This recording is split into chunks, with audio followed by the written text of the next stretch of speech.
श्री राम का जन्म बहुत समय पहले की बात है। मंत्रीगणों तथा सेवकों ने महाराजा की आज्ञा अनुसार श्यामकर्ण घोड़ा चतुरंगिनी सेना के साथ छुड़वा दिया। महाराज दशरथ ने देश देशांतर के मनस्वी तपस्वी विद्वान ऋषि मुनियों तथा वेद विज्ञ प्रकांड पंडितों को यज्ञ संपन्न कराने के लिए बुलावा भेज दिया।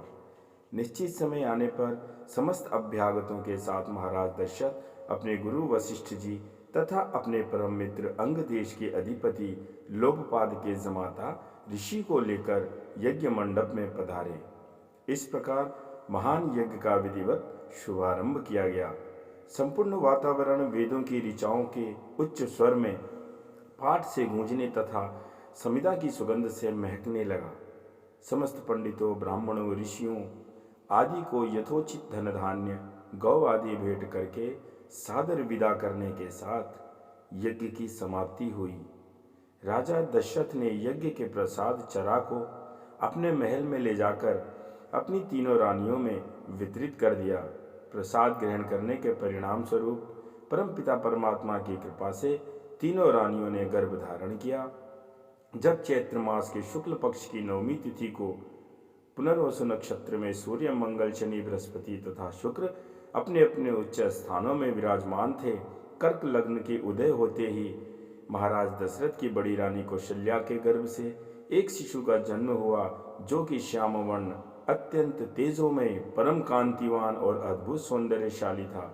उस शिशु को देखने वाले ठगे से रह जाते थे। इसके पश्चात शुभ नक्षत्रों और शुभ घड़ी में महारानी कैकेयी के एक तथा तीसरी रानी सुमित्रा के दो तेजस्वी पुत्रों का जन्म हुआ। संपूर्ण राज्य में आनंद मनाया जाने लगा। महाराज के चारों पुत्रों के जन्मों के उल्लास में गंधर्व गान करने लगे और अप्सराएं नृत्य करने लगी। देवता अपने विमानों में बैठकर पुष्प वर्षा करने लगे।